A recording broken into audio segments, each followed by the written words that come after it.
मैं डॉक्टर ईश्वर गिलाडा संक्रामक रोग तज्ञ हूँ और ऑर्गेनाइज मेडिसिन एकेडमी गिल्ड तथा पीपल्स हेल्थ ऑर्गेनाइजेशन इंडिया, इन दो संस्थाओं का मैं सचिव हूँ।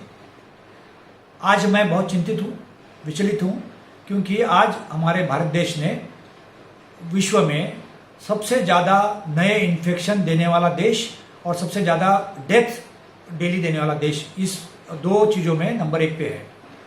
और टोटल नंबर पर नंबर 3 में है, लेकिन टोटल नंबर का कोई मायने ही नहीं है, इसलिए कि भारत देश ने जितने टेस्टिंग किया है 10 लाख लोगों के अंदर जो परसेंटेज के हिसाब में, तो उससे 3 गुना टेस्टिंग ब्राज़ील ने किया है जो नंबर 2 पे है, और लगभग 13 से 14 गुना टेस्टिंग यूएस ने किया है जो नंबर 1 पे है। तो अगर हमारा टेस्टिंग अगर डबल होता है तो हम लोग कहाँ के कहाँ और भी पहुँच जाएंगे। तो मैं आपको आंकड़ों में समझाना चाहता हूँ क्या हुआ है कल में और आज में परिवर्तन। तो आप देखेंगे कि पहले भारत, ब्राज़ील और यूएसए पिछले 10 दिन 15 दिन पहले तक जो प्रोपोर्शन था, भारत के जितने केसेस थे, भारत में लगभग 10 लाख केस थे, ब्राज़ील में 20 लाख थे और यूएसए में 40 लाख थे। तो प्रोपोर्शन था 1:2:4। आज ये प्रोपोर्शन बदलकर 1:1.5:2.5 ऐसा हो गया। तो ये पूरा खाली 1 महीने के अंदर हुआ है ये बदलाव। दूसरा आप देखेंगे कि नंबर ऑफ न्यू केसेस है, वो भारत देश ने कल 52,783 केसेस दिया है, ताकि दूसरे देशों में यूएसए में 49,000 और ब्राज़ील में 24,000। और टोटल नंबर ऑफ नए जो डेथ्स है उसमें 758 डेथ हमारे हैं, जिसके कंपैरिजन में ब्राज़ील में 514 है और यूएसए में 467 केसेस डेथ्स है। अब आप देखेंगे कि जो आंकड़ा टेस्टिंग का है 1 मिलियन यानी 10 लाख लोगों में, भारत 14,000 टेस्ट कर रहा है, ब्राज़ील 61,000 टेस्ट कर रहा है, 4 गुना ज्यादा, और अमेरिका 180,000 टेस्ट कर रहा है, ये लगभग 14 गुना ज्यादा है। तो आज हम जब बात करेंगे, कई बार हमारे शब्द हमें झुठला सकते हैं, आंकड़े हमें झुठला नहीं सकते, और आंकड़े ये मैंने बनाए हुए नहीं है। अब आंकड़ों से हम जाते हैं इंसानों पर। आज जो कोविड का फैलाव हुआ है, जो एपिसेंटर शहर थे मुंबई, दिल्ली, चेन्नई और अहमदाबाद, वहां से छोटे शहरों में गया है, उससे अंदर गांव में गया है। इन्फेक्शन तो जाने वाला था, हम लोग सोच के चल रहे थे कि हो सकता है कि हमने जो लॉकडाउन किया है उसकी वजह से बहुत जगह फायदा होगा, लेकिन ऐसा हुआ नहीं है।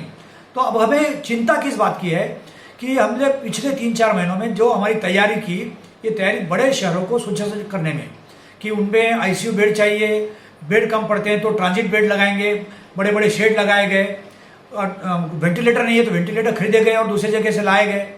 तो अब ये जो सुविधाएं हैं सब गांव में, सब छोटे छोटे शहरों में, तालुका बेस में उपलब्ध नहीं है उतने प्रमाण में जितने प्रमाण में आगे हमको लगेगी। तो हमें प्लानिंग में यह करना है कि अगर आज मुंबई में हमारे पास 1,000 वेंटिलेटर है और जरूरत सिर्फ 200 की है, तो कम से कम 300-400 वेंटिलेटर दूसरी जगह शिफ्ट करना पड़ेगा, इसकी योजना बनानी पड़ेगी। दूसरा हमें करना पड़ेगा, जिन दवाइयों का उपयोग हुआ है हमारे डेथ रेट को कम करने में, आज हमारा भारत का डेथ रेट वर्ल्ड में बहुत अच्छे मुकाबले पे है, 2.2% है, अमेरिका में 4.5% है, वर्ल्ड का एवरेज 4% है। तो हमने वर्ल्ड के एवरेज से भी अच्छा एवरेज लिया है। तो हो सकता है कि अच्छी ट्रीटमेंट दी गई, टाइम पे ट्रीटमेंट दी गई, हमारे डॉक्टर अच्छे हैं और दवाइयाँ मिलते गई। लेकिन ये दवाइयाँ जो बड़े बड़े शहरों में उपलब्ध थी, ये छोटे गाँव में उपलब्ध नहीं है।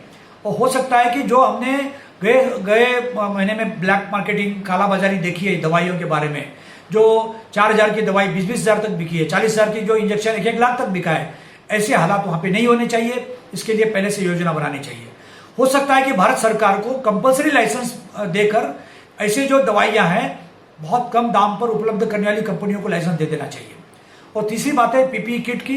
पीपीई किट में भी बहुत फर्क है भाव में, उनके 300-400 से लेके 2,000 तक पूरा जो पीपीई किट आता है वो।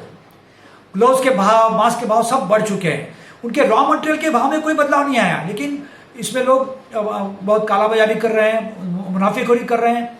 वहाँ पर हमको पायबंद करना चाहिए। इसके लिए सरकार को भी एक ऐसी नीति चाहिए कि जहाँ पे भाव निश्चित करके देना चाहिए। और हमें ऐसे समय जब मुकाबला करने के लिए सभी का साथ चाहिए। सभी के साथ में हमारे समाज के कार्यकर्ता हैं, पॉलिटिशियंस हैं, पॉलिसी मेकर्स हैं, ऑफिशियल्स हैं, समाज सेवक हैं, डॉक्टर्स हैं, और युवा कार्यकर्ता है और हमारे फार्मा कंपनीज है, इन सब लोगों ने ये सोच के चलना चाहिए कि ये संकट हमारे पर आया है। मैं आपको बता दूं कि मेरे परिवार में आज तक किसी को कोरोना नहीं हुआ है, कोविड इन्फेक्शन नहीं हुआ है, लेकिन मेरे जो डिस्टेंट रिलेटिव है हर जगह से मुझे डिस्टेंस कॉल आते हैं कि इसको हो गया, उसको हो गया। और एक परिवार में एक हुआ तो 3-3, 4-4 को होता है। जब किसी की एज 60 के ऊपर है वो डर जाता है, किसी को कोमॉर्बिडिटी हो डर जाता है। तो इसका मतलब आज हमारे घर घर में ये छू गया है। तो अब किसी की दूसरों की बीमारी नहीं रह गई, हमारी बीमारी हो गई। जब हमारी बीमारी होती है तो दर्द ज़्यादा होता है। तो हमें कुछ करने की जरूरत है, और ये करने के अंदर जितना हम योजनाबद्ध काम करेंगे, जितना ठंडे दिल से काम करेंगे, जितना सबको साथ में लेके चलेंगे, तो ही हम कोरोना पर मात कर सकते हैं। हमने पिछले कई सालों में HIV पे मात की है, इबोला पे मात की है, जीका वायरस पे मात की है, लेकिन HIV को छोड़कर बाकी जो एपिडेमिक थे छोटे थे। HIV एपिडेमिक काफ़ी बड़ा था, फिर भी हमने बहुत अच्छे से मात की है। उसके अंदर मात करने के लिए युवा पीढ़ी का साथ मिला, और कंडोम, लोग कंडोम इस्तेमाल नहीं करना चाहते थे, लेना नहीं चाहते थे, उसको हमने पॉपुलर करा के सरकार की तरफ से मुफ्त में सब जगह कंडोम मिलने लग गया। आज वही वक्त आ गया है कि कंडोम की जगह हमको मास्क चाहिए। सरकार की तरफ से हर जगह पब्लिक प्लेसेस में अगर मास्क उपलब्ध कराया गया तो लोगों को मास्क उपयोग करने की आदत पड़ेगी। आदत पड़ने के बाद वो कुछ दिन से खुद खरीदना चालू करेंगे। आज हमने क्या देखा है कि मास्क का तो स्टैंडर्ड है ही नहीं, किसका कितना परसेंट है क्या है, उसके बावजूद भी लोग गमछा, दुपट्टा, रुमाल ये लगा रहे हैं। तो उसके अंदर कोई स्टैंडर्ड का कंपैरिजन नहीं है। तो बड़े बड़े नेताओं से भी विनती यह है कि आप कृपा करके ऐसा अपप्रचार मत कीजिए कि ये नहीं तो आप इस्तेमाल ये कर सकते हैं। मास्क के लिए कोई दूसरा अल्टरनेटिव नहीं है। तो मास्क का इस्तेमाल होना जरूरी है, मास्क सबको मिलना जरूरी है, मास्क की आदत लगाना जरूरी है। तो नॉलेज, एटीट्यूड, बिहेवियर, प्रैक्टिस के अंदर नॉलेज सबको है, एटीट्यूड भी सबका बराबर है, लेकिन बिहेवियर और प्रैक्टिस में लोग कच्चे पड़ रहे हैं, सबको पता है। तो हमें ये जरूरी है कि ये सब 3-4 चीज़ों पे हम मात करेंगे तो हम कोरोना पर भी मात कर सकेंगे।